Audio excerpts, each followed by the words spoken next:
اعوذ باللہ من الشیطان الرجیم بسم اللہ الرحمن الرحیم الحمد للہ رب العالمین صلی اللہ علی سیدنا محمد واہل بیتہ الطیبین الطاہرین اللہم صلی علی محمد وآل محمد۔ اما بعد، ہمارے بحث گفتگو ہے تتبع العقود کے مسئلے میں کہ اگر مشتری کو غاصب کے غاصبیت کا علم ہو اور وہ مستمن کو اس کے ہاتھ میں دے دیں تو کیا ہوگا؟ پھر یہ مالک اصلی کی اجازت نافذ ہے یا نہیں ہے، قابل عمل ہے یا نہیں ہے، یہ ہمارا موضوع گفتگو ہے۔ تو اس میں فخر الدین کا نظریہ ہم بیان کر رہے تھے کہ انہوں نے فرمایا ہے کہ اس میں نقل اور کشف کے حوالے سے فرق آ جاتا ہے، ٹھیک ہے۔ اور ہم نے نقل والے کے بارے میں بیان کیا تھا کہ اگر اجازت کو ناقل فرض کرنے کی صورت میں نقل ملکیت کب ہونا ہے؟ جس دن اجازت ہو اسی دن نقل ملکیت ہونا ہے، ٹھیک ہے۔ عقد پہلے اجازت بعد میں، اور نقل ملکیت اجازت کے وقت ہونا ہے۔ تو اب یہاں پر مشتری نے کیا کہ اپنے سامان کو کس کے ہاتھ میں تھما دیا؟ غاصب کے ہاتھ میں تھما دیا، اور یوں ہی اس نے اپنے ارادہ و اختیار کے ساتھ غاصبیت کا علم ہوتے ہوئے سامان کو غاصب کے ہاتھ میں دیا تو اس کو مفت میں مسلط کیا، اور اس کا یہی تسلط ایک سبب ہے غاصب کی ملکیت کا، ٹھیک۔ تو لہذا یہاں غاصب کی ملکیت مقدم ہوا، جبکہ مالک کی ملکیت کب آتا ہے؟ اجازت کے ذریعے سے، کہ مؤخر ہے۔ تو لہذا بعض بھرزگر مالک اصلی کی ملکیت سے پہلے غاصب کی ملکیت مقدم ہے۔ نتیجے میں پھر جب مالک اجازت دینا چاہے تو پھر یہ اجازت کیا ہوگا؟ پھر اجازت اولاً عقد اول کے اوپر اجازت ہے، یہ بے بلا ثمن لازم آتا ہے۔ عقد ثانی اور ثالث آخر والے جو عقود کے اوپر اجازت کیا ہے؟ یہ اجازت ایسی شے پر اجازت ہے جو اس کے اپنے مال نہیں ہے، کیونکہ سامان اس کا مال نہیں ہے، وہ تو غاصب کا مال ہے، اور غاصب نے اپنے مال کو کسی کو فروخت کیا کسی کے مقابلے میں، تو پھر آپ کی اجازت نافذ نہیں، کیونکہ آپ اس کے حوالے سے اجنبی ہیں، ٹھیک ہے۔ اس بنا پر یہ اجازت قابل قبول نہیں ہے۔ سمجھ آ رہا؟ یہ بتا دیا تھا ہم نے اجازت کو ناقل فرض کرنے کی صورت میں، لیکن اجازت کو کاشف فرض کرنے کی صورت میں اجازت کی کاشفیت کا مطلب کیا ہے؟ جس دن عقد ہوا اسی دن عقد کے ساتھ ساتھ یہی عقد بما ہوا نقل ملکیت کا سبب ہے، اور اس عقد کیا کہتا ہے؟ عقد اس سامان کو ڈائریکٹ مالک اصلی کی ملکیت میں ڈال دیتا ہے، اور عقد کے بعد دوسرے مرحلے میں مشتری نے سامان کو غاصب کے ہاتھ میں تھما دیا، کیونکہ اقباض کا مرحلہ کب آتا ہے؟ پہلے عقد ہو، بھی دوسرے مرحلے میں اقباض آتا ہے نا۔ قبض اقباض کا مرحلہ ثانی ہے، عقد کا مرحلہ اولا ہے۔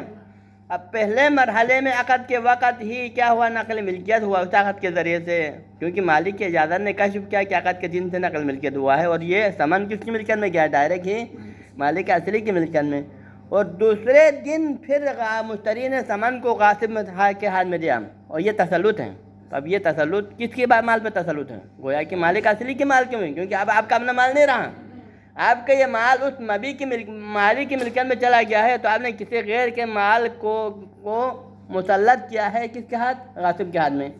تو لہذا یہاں پر مالک کی ملکیت مقدم ہے، جبکہ غاصب کی ملکیت مؤخر ہے، کیونکہ غاصب کی ملکیت تسلط کے ذریعے سے آیا ہے، مالک اصلی کی ملکیت عقد کے ذریعے سے آیا ہے۔ تو اس بنا پر یہاں پر مالک کی اجازت نافذ ہے یا نہیں ہے؟ مالک کی اجازت یہاں نافذ ہے، اور نقل ملکیت کا سبب بن جاتا ہے، خود اب عقد اول میں بھی نافذ ہے، اور اس کے بعد میں جو تتبع العقود ہے، عقد ثانی و ثالث اور رابع جتنے بھی عقود ہوں گے اس کے لیے بھی کیا ہوگا؟ اجازت نافذ ہو جائے گا، کیونکہ سارے معاملات اس کے اپنے مال پہ ہوا۔ یہ ہے آگے عبارت پہ آتے ہیں۔ وعلی القول، کیونکہ نقل والا مسئلہ ہم نے کل بیان کیا تھا نا، اب یہ کشف والی کے بعد آتا ہے۔ وعلی القول بان اجازت المالک کاشفۃ، اگر ہم عقد فضولی کے اندر اس بات کے قائل ہو جائیں، کس بات کے قائل ہو جائیں؟ کہ ان اجازت المالک کاشفۃ، کہ مالک کی اجازت کاشف ہے، یعنی کسی غیر کے مال پر معاملہ کا تاغت، وہ معاملہ غاصب ہی کیوں نہ کریں، لیکن اس کے مال پر کیا ہے؟ بعد میں مالک اصلی کو پتہ چل کے اس نے کیا کیا؟ اس عقد کے اوپر اجازت دیا، اور ہم نے کہا ہے کہ اجازت کیا ہے؟ کاشف ہے۔ تو نتیجہ کیا ہوگا اس کے کاشفیت کو آنے کے سامنے؟ پھر فَإِذَا أَجَازَ الْعَقْدَ، بس اجازت کو ہم نے، ہمارا نظریہ یہ ہے کہ اجازت کاشف ہے۔ اب فرض کرے مالک اصلی نے اجازت دیا، اور ہم مثال کیا دیا تھا؟ وہی عابد اور فرض کی مثال، کہ عابد کو غصب کر کے فروخت کیا غاصب نے کسی شخص کے ہاتھوں، کس کے مقابلے میں؟ فرض کے مقابلے میں، اور بعد میں مالک اصلی کو پتہ چلا کہ میرے عابد کو فلان شخص نے فرض کے مقابلے میں فروخت کیا ہے، اور مالک اصلی نے اجازت دیا اس عقد کے اوپر، اور ہم اجازت کے بارے میں کس رائے کے قائل ہیں؟ اجازت کاشف ہے۔ تو نتیجہ کیا ہوگا پھر؟ فَإِذَا أَجَازَ الْعَقْدَ، عقد مفعول بھی ہے، اجازت کا فاعل کون ہے؟ مالک اصلی۔ مبی کے مالک نے اس عقد کے اوپر اجازت دیا. کون سے عقد کے اوپر؟ جو کہ فضول غاصب نے انجام دیا ہے. تو کیا ہوگا پھر؟ کان لہو، وہ اس کے لیے ہوگا. کانا کا اسم کیا اس کے لیے ہوگا؟ ثمن، کیونکہ مبی تو پہلے اس کا اپنا ہی ہے نا. مسئلہ ثمن کی بات تھا، اور ثمن کے بارے میں ہم نے پہلے کل کے کیا کرا تھا؟ اگر ہم اجازت کو ناقل فرض کرنے کے سامنے، ثمن مشتری نے غاصب کے ہاتھ میں تھما دیا تھا، اور ثمن کس کو ملا تھا اس وقت؟ غاصب کو ملا تھا. لیکن یہاں ایسا نہیں ہوگا، بلکہ یہاں پر ثمن ڈائریکٹ مالک کا ہوگا. جو ہی مالک نے اجازت دیا، ثمن ڈائریکٹ کس کی ملکیت میں ہونا ثابت ہوا؟ ثمن خود مالک کے ہاتھ میں ہونا ثابت ہوا. ہاں جی. وَيُحْتَمَلْ أَنْ يُقَالَ، اور یہاں احتمال ہے کہ ہم یہ بھی کہہ سکتے ہیں. کیا کہہ سکتے ہیں یہاں پر؟ کہ لِمَالِكِ الْعَيْنِ حَقٌّ تَعَلَّقَ بِالثَّمَنِ، کہ عین کے مالک کون ہے؟ وہ عبد کا مالک، جو کہ عین عبد ہے نا.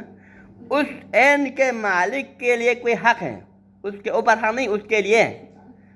کون سا حق ہے؟ مالکیت کا حق. تعلق بالثمن، اور وہ حق تعلق ہوا اس ثمن کے اوپر. وہ حق کیا ہوا؟ وہ حق مالک العین کا جو ملنے والا جو حق ہے وہ ثمن کے اوپر تعلق ہوا تھا. اب جب حق اس پر تعلق، حق تعلق کیوں ہوا؟ حق اس لیے تعلق ہوا کیونکہ مبی اس کے مبی کے مقابلے میں آیا نا. کیونکہ عبد اس کا ہے، اور اس عبد کو اس ثمن کے مقابلے میں دیا ہے کسی نے، تو لہٰذا جب اس کے عبد کے مقابلے میں آنے والے ثمن کا حق کس کا تعلق ہونا چاہیے؟ یقیناً اس عبد کے مالک کو تعلق ہونا چاہیے، جو ثمن کے ساتھ تعلق ہوا ہے نا. ٹھیک ہے نہیں؟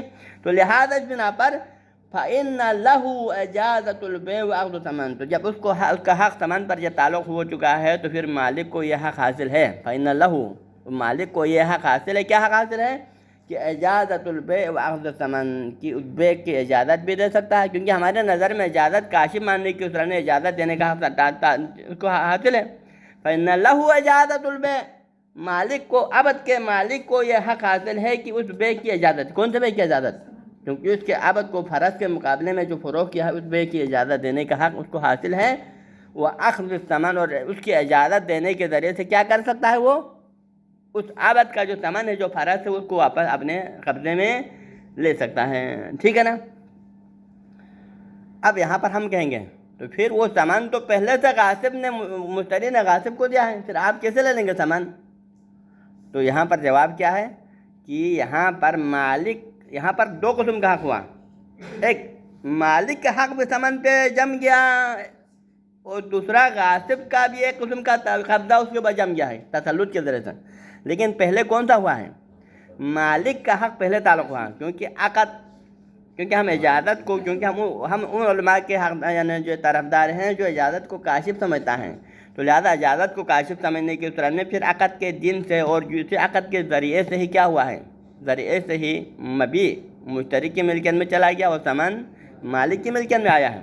تو لہذا مالک کا حق پہلے اس پر تعلق ہوا عقد کے ذریعے سے، جبکہ غاصب کا حق تعلق ہوا ہے بعد میں قبضے کے ذریعے سے. تو لہذا وہ حق ہو مقدم علی حق الغاصب، تو لہذا مالک کا حق جو ثمن پہ تعلق ہوا ہے وہ پہلے ہوا ہے، اور غاصب کا حق ثمن پہ تعلق ہوا ہے تو کیا ہوا ہے؟ بعد میں ہوا ہے. ٹھیک ہے؟ سمجھا جا رہا ہے؟ کیوں بھائی کیا ہے؟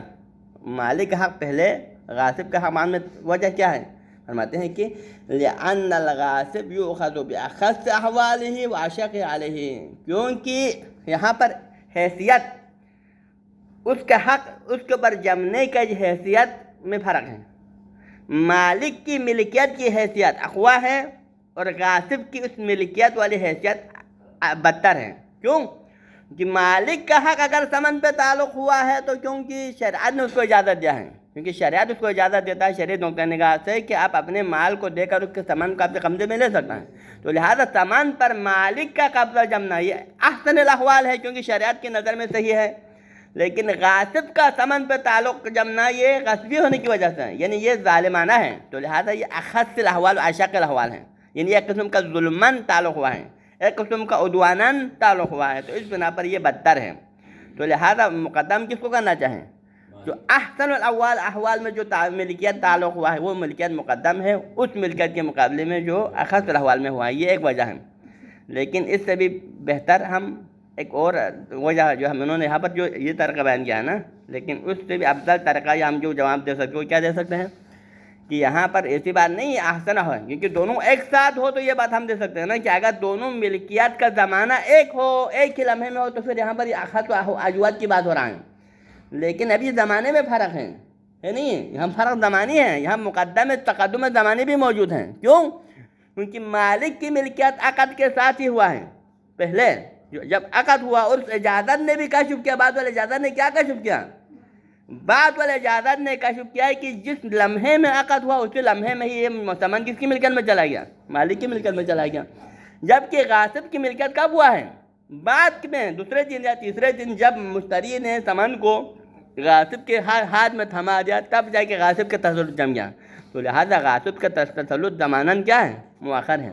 مالک کا تسلط ضماناً مقدم ہے. تو لہٰذا یہ احسن الاحوال و اشق الاحوال والے کو درمیان میں نہ بھی لائے تو تب بھی مسئلہ واضح ہے یہاں پر، کیونکہ مالک کی ملکیت ضماناً مقدم ہے اور غاصب کی ملکیت ضماناً مؤخر ہے. ٹھیک ہے، یہ ہم جواب یہاں دے سکتے ہیں. ٹھیک ہے،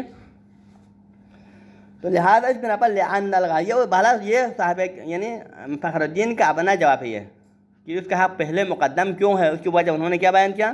لعن الغاصب یؤخذ، کیونکہ غاصب اگر سامان کو لیتا ہے تو کس عنوان سے لیتا ہے؟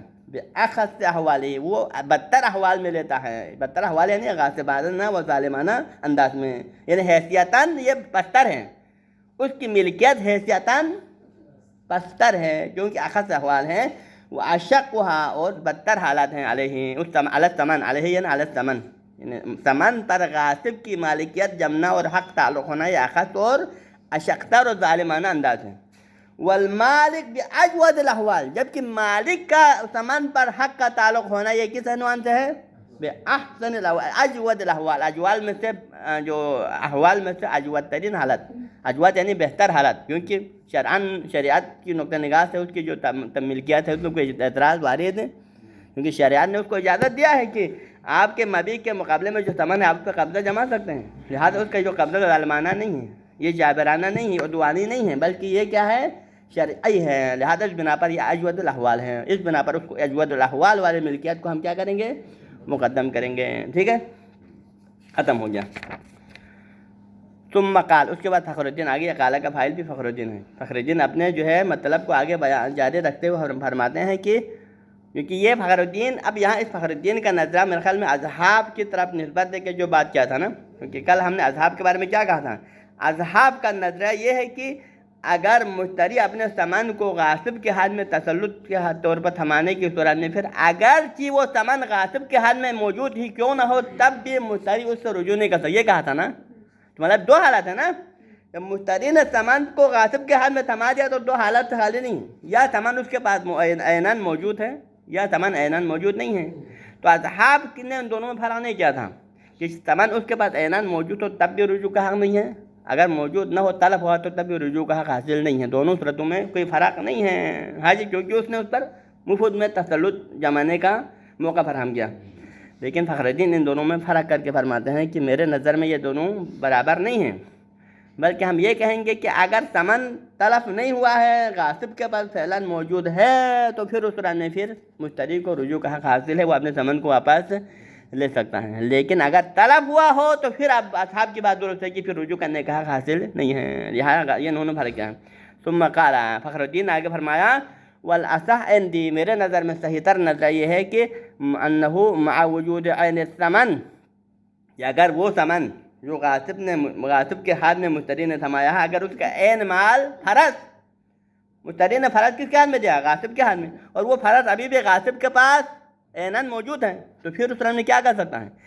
للمشتری العالم اخذہ، اس مشتری عالم، یہاں مشتری عالم تمہارا کون سا عالم؟ عالم بالغصب. یہاں عالم تمہارا یہ ضروری نہیں کہ وہ متحد عالم والا مراد، یعنی کہ وہ مثلا نہیں، بلکہ یہاں مراد عالم بالغصبیہ، وہ مشتری جو کہ غاصب کی غاصبیت کا علم ہوتے ہوئے اپنے سامان کو جو ہے غاصب کے ہاتھ میں دیا تھا نا، لیکن اس کے باوجود بھی کیونکہ سامان کا عین اس کے پاس ابھی موجود ہے نا، تو للمشتری العالم اخذہ، مشتری عالم کو حق حاصل ہے کہ مشتری غاصب کے پاس سے اپنے سامان واپس لے سکتا ہے. ٹھیک ہے. ومع الطلب، دوسری صورت ثانی، اگر وہ سامان اس نے غاصب کو تو دیا تھا لیکن غاصب کے ہاتھ سے طلب ہو گیا. اب یہاں طلب ہو سکتا ہے وہ ضائع ہو جائے، پانی میں اس نے پھینک دیا مثلا، یا طلب سے مراد یہ ہے کہ اس نے کسی اور کے ہاتھ میں جو ہے نقل ملکیت کیا، فروغ بے کے ذریعے، ہبے کے ذریعے سے کسی طریقے سے اپنی ملکیت سے خارج کیا، تو طلب دونوں صورتوں کو شامل ہیں۔ طلب سے مراد نقل ملکیت کے ذریعے طلب کریں یا اسے ضائع کریں، بہرحال ومع التلف لیس لہ الرجوع بھی، لیکن اگر وہ ثمن غاصب کے ہاتھ سے طلب ہوا ہو، ضائع ہوا ہو، تو پھر لیس لہ لمن للمشتری، مشتری کو حق حاصل نہیں ہے کہ الرجوع بالثمن کے حوالے سے اس غاصب سے مراجعہ کرے۔ غاصب سے کہے کہ میرا گھوڑا تو تم نے ضائع کیا، لہٰذا اس کی قیمت دے دو، اس کا جو ہے بدل دے دو، اس طرح کہنے کا حق حاصل وہ کیا جواب کیا دے گا؟ تم نے اپنے گھوڑے کو مفت میں میری ملکیت میں دے دیا، تو پھر میں نے ضائع کیا، پھر مجھے کہاں سے تمہارا گھوڑا کہاں سے مل گیا؟ ہاں جی میں نے اس کو فروخت کر دیا، میں نے اس کو پانی میں پھینک دیا، ہاں جی، تو لہٰذا اس کا جواب یہ ہوگا، لہٰذا پھر ضائع ہونے کی صورت میں مشتری عالم کو دوبارہ غاصب کی طرف مراجعہ کرنے کا حق حاصل نہیں ہے۔ ٹھیک ہے جی، انتہا کلامہ رحمہ اللہ، یہ کس کا کلام تھا؟ فخر الدین کا، جو کہ ختم ہوا۔ اب اس پر آگے مصنف کا جو ہے تبصرہ، فخر الدین کی کلام کے حوالے سے مصنف کا کیا اس کی تائید کر رہا ہے یا اس کی مخالفت کر رہا ہے؟ یہ تو صورتوں سے خالی نہیں ہے نا۔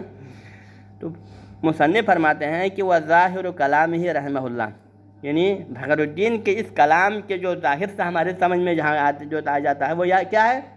سمجھ میں یہ آتا ہے کہ انہ لا وقع للاشکال علی تقدیر الکشف، گویا کہ فخر الدین کے نظر میں اشکال کرنے کا کوئی موقع نہیں، گنجائش نہیں ہے۔ کس صورت میں؟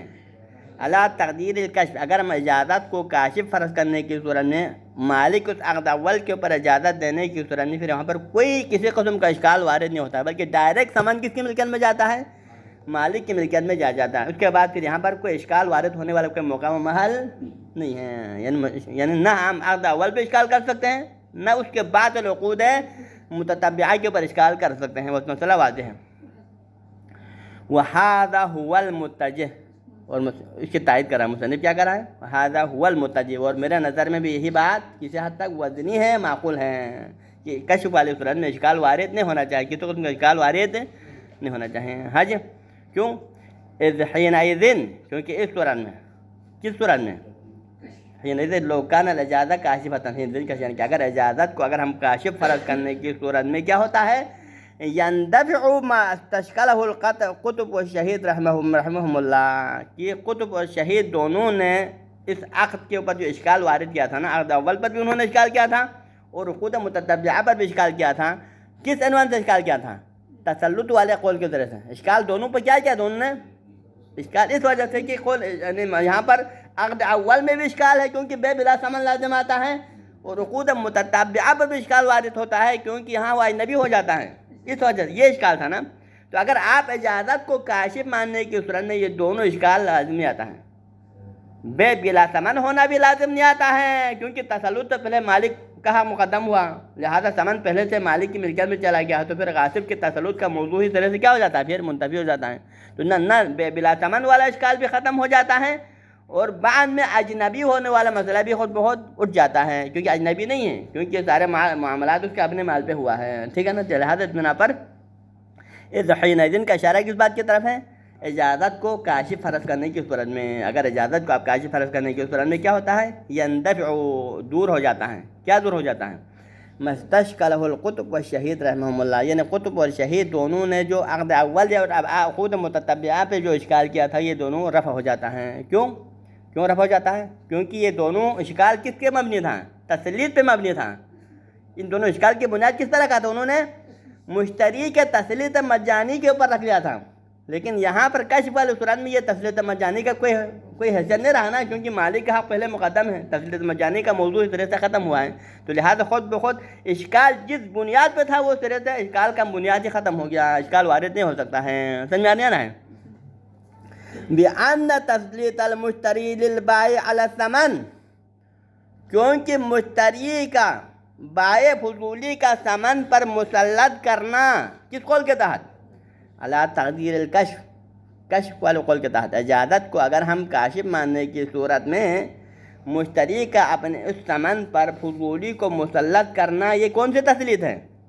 تسلیط ایک ایسی تسلیط ہے، ایسی مال کے اوپر اس کو مسلط کر رہا ہے کہ علامہ ملکہ الغیر کی، یہ ابھی مشتری کا نہیں رہا ہے۔ مشتری نے ٹھیک ہے مشتری نے ثمن پر بائع فضولی کو مسلط کیا، لیکن یہ سامان جس وقت آپ بائے فضولی کی ملکیت میں تھما رہا تھا، یہ سامان آیا مشتری کا اپنا ہے یا کسی اور کا ہے؟ بھی کسی اور کا ہے، کسی اور کی ملکیت میں پہلے سے چلا گیا ہے۔ کیسے چلا گیا ہے؟ اس عقد کے ذریعے سے، کیونکہ اجازت اگرچہ بعد میں آیا ہے، لیکن بعد والے اجازت نے کیا ثابت کیا؟ کشف کر دیا کہ عقد کے دن سے ہی یہ سامان ابھی مشتری کی ملکیت سے نکل کر مالک اصلی کی ملکیت میں منتقل ہوا ہے۔ اب دوسرے تیسرے دن مشتری اس سامان کو جا کر کس کی ملکیت میں تھما رہا ہے؟ غاصب کے ہاتھ میں تھما رہا ہے۔ تو کس کے مال کو تھما رہا ہے؟ اس بائع اصلی کے مال کو مشتری کے ہاتھ میں دے رہا ہے، اپنے مال کو تو نہیں دے رہا نا۔ تو آپ کسی دوسرے کے مال کے اوپر کسی دوسرے کو مسلط کرنے کا آپ کو حق حاصل ہے؟ یعنی گویا سمجھو کہ یہاں مشتری سامان کے حوالے سے ابھی اجنبی ہیں۔ یہ مشتری اس سامان کے حوالے سے ابھی کیا ہے؟ اجنبی ہے۔ آپ اس مال سے آپ کو کوئی تعلق نہیں ہے، مال ہے تو اس مبی کے مالک کا ہے، ٹھیک ہے؟ لہٰذا اس مبی کے مال پر آپ کسی کو تھمانے کا، کسی کے حق میں تسلط کرنے کا آپ کو اختیار حاصل نہیں ہے۔ تو لہٰذا یہ غیر کے مال پر تسلط ہونا لازم ہے، اپنے مال کو مسلط نہیں کر رہا ہے بلکہ غیر کے مال پر بائع کو مسلط کر رہا ہے۔ تو لہٰذا نتیجے میں یہ تسلیت صحیح، یہ خود تسلیت ہی غلط ہے یہاں پر۔ تو لہٰذا فَبِأَنَّ تَسْلِيطَ الْمُشْتَرِي لِلْبَائِعِ عَلَى الثَّمَنِ عَلَى تَقْدِيرِ الْكَشْفِ، کشف والے نظرے کو ماننے کی صورت میں مشتری کا اس ثمن پر بائع فضولی کو مسلط کرانا، یہ کیا ہے؟ تسلیت، ایک ایسا تسلیت ہے کہ علامہ ملکہ الغیر، کہ جس مال پر ابھی غیر کا حق جم گیا ہے، جس مال کو کسی غیر کے ملکیت میں پہلے سے آپ نے لے گیا ہے، ہاں جی، بالعقد السابق۔ اور وہ غیر کے ملکیت میں کیسے کیا ہے؟ وہ مال و سامان مبی کے مالک کی ملکیت میں چلا گیا ہے اس پہلے والے عقد کے ذریعے سے، ٹھیک ہے؟ کون سا عقد؟ السابق علی تسلیط الحاصل بالعباد، کیونکہ غاصب کی ملکیت کم جمنا تھا اس سامان پر غاصب کی جو ملکیت آنا تھا تسلیط کے ذریعے سے، اور وہ تسلیط بعد میں ہے، لیکن مالک اصلی کا سامان پر ملکیت جمنا تھا عقد کے ذریعے سے، وہ مقدم ہے۔ تو لہٰذا پہلے عقد کے ذریعے سے مالک کی ملکیت پہلے مقدم ہوا ہے، لیکن وہ تسلیط جس کے ذریعے سے اس کو مجاناً مسلط ہونا تھا وہ مؤخر ہوا ہے۔ لہٰذا اس صورت میں پھر سے غاصب کی ملکیت آنے کا چانس ہی نہیں ہے، ہاں جی، بالعقد السابق علی تسلیط الحاصل، یعنی وہ تسلیط جو اقباض کے ذریعے سے حاصل ہونا تھا، اور اس تسلیط کے ذریعے سے غاصب اس جو ہے سامان کا مالک بننا تھا، اس سے پہلے یہ سامان کس کی ملکیت میں چلا گیا ہے؟ مالک اصلی کی ملکیت میں گیا ہے، پہلے والے عقد کی وجہ سے جو کہ مقدم ہے۔ تو لہذا مالک کی ملکیت کا سبب عقد ہے، پہلے ہے، غاصب کی ملکیت کا سبب اقباض ہے، وہ بعد میں ہے، ٹھیک ہے؟ اس سے پہلے وہ سامان ابھی اس طرح سے مشتری کا آپ کا اپنا نہیں ہے سامان، تو پھر آپ اس سامان جو آپ کا اپنا نہیں ہے کسی غیر کا ہے اس کو کسی دوسرے کی ملکیت میں داخل کرانے کا آپ کو سرے سے حق ہے، کیونکہ آپ ابھی سامان کے لحاظ سے کیا اجنبی ہے، سامان آپ کا اپنا نہیں، اجنبی ہے، اور کسی غیر کے مال کو کسی دوسرے کے قبضے میں دینے کا آپ کو حق حاصل نہیں ہے، ٹھیک ہے؟ فَإِذَا انْكَشَفَ ذَلِكَ بِالْإِجَازَةِ، جب انکشف ذالک، یہ بات منکشف ہوا، ذالک کا اشارہ ہے نا تعلق، یعنی اثبات ملکیت المالک المبی علی الثمن، مبی کے مالک کا ثمن کے اوپر ملکیت جمنا، اس کا ملکیت کے اوپر آنا، یہ ثابت ہوا، کس کے ذریعے ثابت ہوا؟ بالاجازت، اجازت کے ذریعے سے، یعنی بعد میں مالک اصلی نے اس عقد کے اوپر اجازت دیا نا، تو اجازت دینے، اس اجازت نے کیا ثابت کیا؟ اس اجازت نے یہ ثابت کیا کہ جس دن یہ عقد ہوا تھا اسی عقد کے ساتھ ہی مبی کس کی ملکیت میں چلا گیا تھا؟ مشتری کی ملکیت میں، اور مشتری کے جو ثمن تھا، جو فرض ہے، وہ اسی عقد کے ساتھ ہی کس کی ملکیت میں گیا تھا؟ مبی کے مالک کی ملکیت میں، یہ بات ثابت ہو جائے گا۔ تو پھر عاملہ مقتضا ہو، تو جب آپ کو اجازت نے یہ بات واضح طور پر روشن کی طرف ثابت کر دیا ہے کہ ابھی یہ مبی جو ثمن ہے غاصب کا نہیں ہے بلکہ ثمن تو مالک اصلی کا ہے، آپ یہ کشف ہونے کے بعد پھر عامل مقتضا ہو، تو پھر خود بخود اس کے مقتضا اپنے عمل دکھاتا ہے۔ مقتضا کیا ہے؟ کہ وہ عقد، پہلے عقد بھی صحیح ہوگا اجازت کے ذریعے سے، کس کے حق میں؟ اس مبی کے مالک کے حق میں، کہ سامان اس کی ملکیت میں، اور اس سامان پر آگے 10 قسم کے عقود جو ہو جائیں گے سب کے سب اسی اجازت کے ذریعے سے وہ نافذ ہو جائیں گے، پھر اس غاصب کا سرے سے کوئی تعلق ہی نہیں رہے گا، ہاں جی۔ یہ تو کس صورت میں تھا؟ اگر مالک کی اجازت کی صورت میں۔ اب ہم آتے ہیں عدم اجازت کی طرح، کہ فرض کرے اگر مالک اجازت نہیں تو کیا ہوگا اسی مسئلے میں؟ کہ مشتری نے غاصب کے ہاتھ میں سامان کو تھما دیا، پہلے عقد ہوا تھا، اس سامان کو غاصب کے ہاتھ میں تھما دیا، اور مالک اصلی کو پتہ چل گیا کہ میرے عبد کو جو کہ غصب کر کے لے گیا اس نے کسی کو فروخت کیا ہے فرض کے مقابلے میں، لیکن مالک نے معاملے کو رد کیا، اجازت نہیں دیا، تو رد کرنے کے صورت میں کیا ہوگا؟ یہ ہمارا دوسرا سوال ہے۔ ہاں جی، وَإِذَا تَحَقَّقَ الرَّدُّ، اگر بعد میں مالک اصلی کون سا مالک جو کہ عبد کا ہمارے فرض میں اب مالک ہیں، اس نے رد کر دیا اس معاملے کو، اس کی اجازت نہیں دیا، تو کیا ہوگا؟ انکشف کون ذالک تسلیط من المشتری علی مالہ، تو خود بہت اجازت یہ ثابت کرے گا کہ مشتری کا اس ثمن پر فضولی کو مسلط کرنا کون سا تسلیط ہے؟ تسلیط مجانی ہے، کیونکہ اب مالک کے رد کرنے کے بعد کیا ہوگا؟ پھر اس سامان کا مالک کی ملکیت میں جانے کا مسئلہ تو ختم ہوا نہ، ہوا نہیں ہوا؟ اب وہ سامان مالک کے اس عبد کے مالک کی ملکیت میں تو یقیناً نہیں جائے گا نا، تو پھر اس سامان کا پھر غاصب کے ہاتھ میں دینا کیا ہوگا؟ پھر گویا کہ مشتری نے اپنے مال کو غاصب کے ہاتھ میں تھما دیا نا، کسی غیر کے مال کو نہیں دیا۔ یہ اجازت ہونے کی صورت میں تھا کہ غیر کے مال کو تھما رہا ہے، لیکن اجازت نہیں دیا ہے، تو اب بھی سامان کس کا مال ہے؟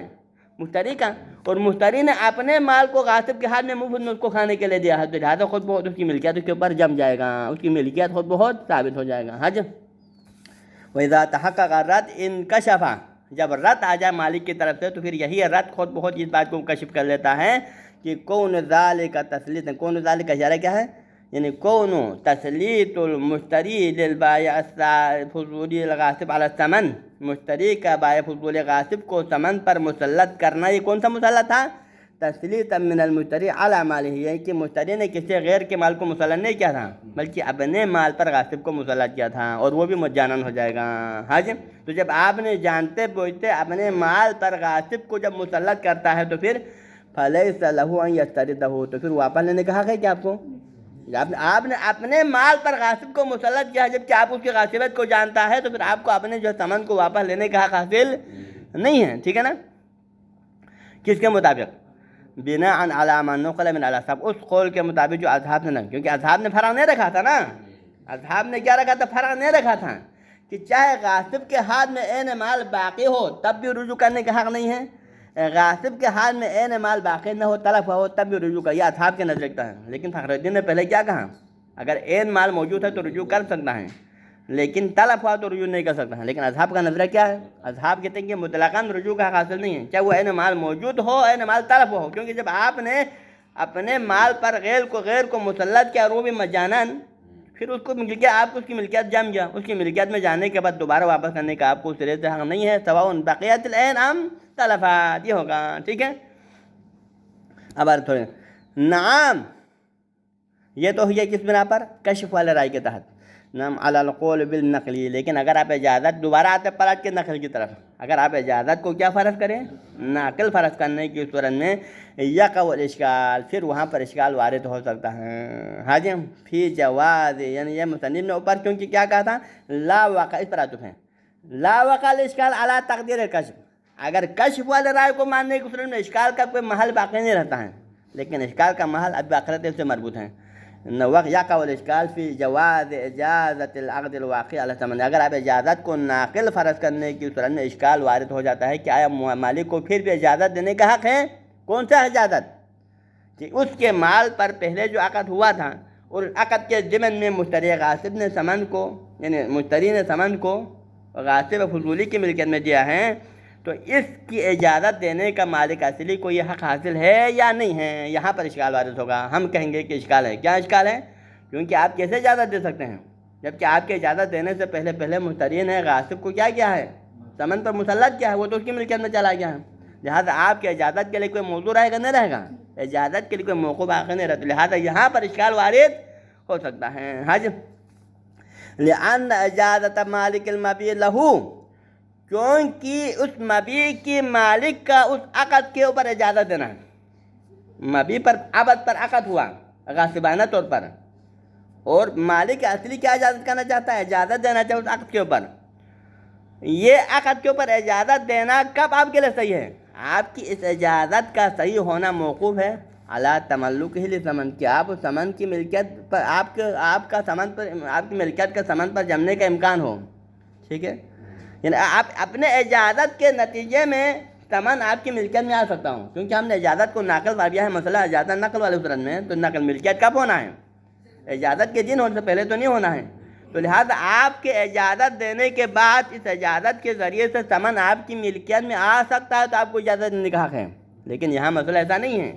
آپ کی اجازت دینے سے پہلے کیا ہوا ہے؟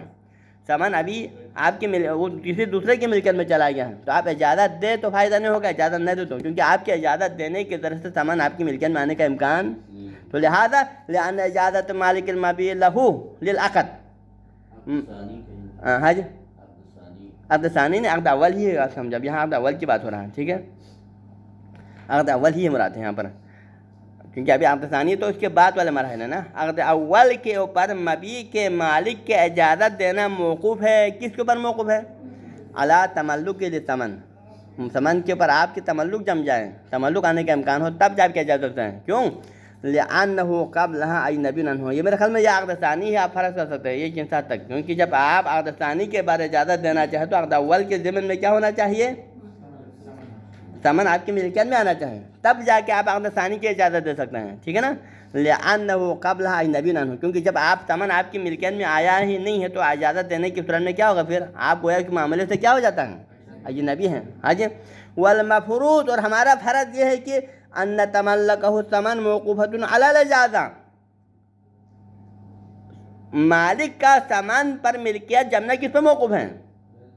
ثمن آپ کی ملکیت میں آنا موقوف ہے اجازت پر. آپ اجازت دیں گے تو ثمن آپ کی ملکیت، کیونکہ اسی اجازت کی نقل والے قول کے ساتھ ملکیت کب ہونا ہے؟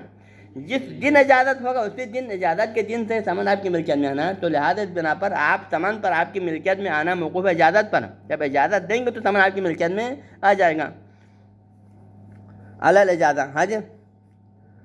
علی القول بالنقل، نقل والے قول کے مطابق ثمن کا آپ کی ملکیت میں آنا موقوف ہے اجازت پر. اس بنا پر جب اجازت پر موقوف ہے تو اس سے پہلے پہلے کیا ہوا ہے؟ ملکیت میں آنے سے پہلے پہلے ثمن کس کی ملکیت میں چلا گیا ہے؟ کسی اور شخص کی ملکیت میں چلا گیا، تو لہٰذا ثمن آپ کی ملکیت میں نہیں آئے گا. ہاں جی، کیونکہ اس سے پہلے نقل ملکیت ہے. تو لہٰذا اس بنا پر آپ عقد ثانی کے حوالے سے بھی کہیں، آپ حوالے سے، اس حوالے سے کیا اجنبی ہیں، کیونکہ ثمن آپ کا اپنا نہیں ہے. ہاں جی. والمفروض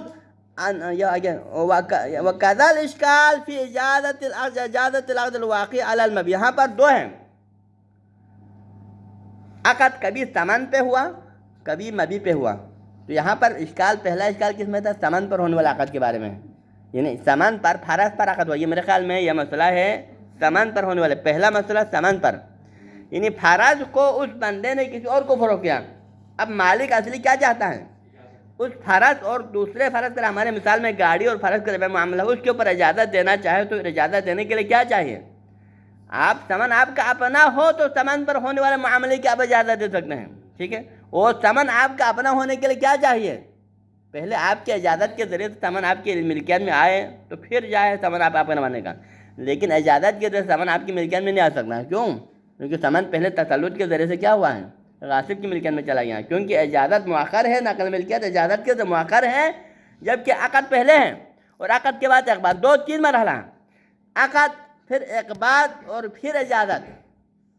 عقد کے بعد اقبال کے نتیجے میں ثمن پر غاصب کا تسلط جم گیا اور غاصب نے ثمن کو فروخت کر دیا.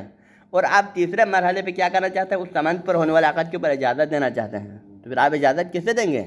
جبکہ پہلے عقد اقبال کے ذریعے سے ثمن پر مشتری کا جم گیا تھا، غاصب کا، اور غاصب نے ثمن کو فروخت کیا.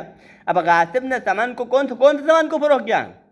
اس ثمن کو فروخت کیا جس کو مشتری نے اس کو مسلط کر کے مالک بنا دیا تھا اور اپنی ملکیت کو فروخت کیا تھا. تو پھر مالک کی اجازت کیسے چلے گا؟ آپ اس حوالے سے کیا ہے؟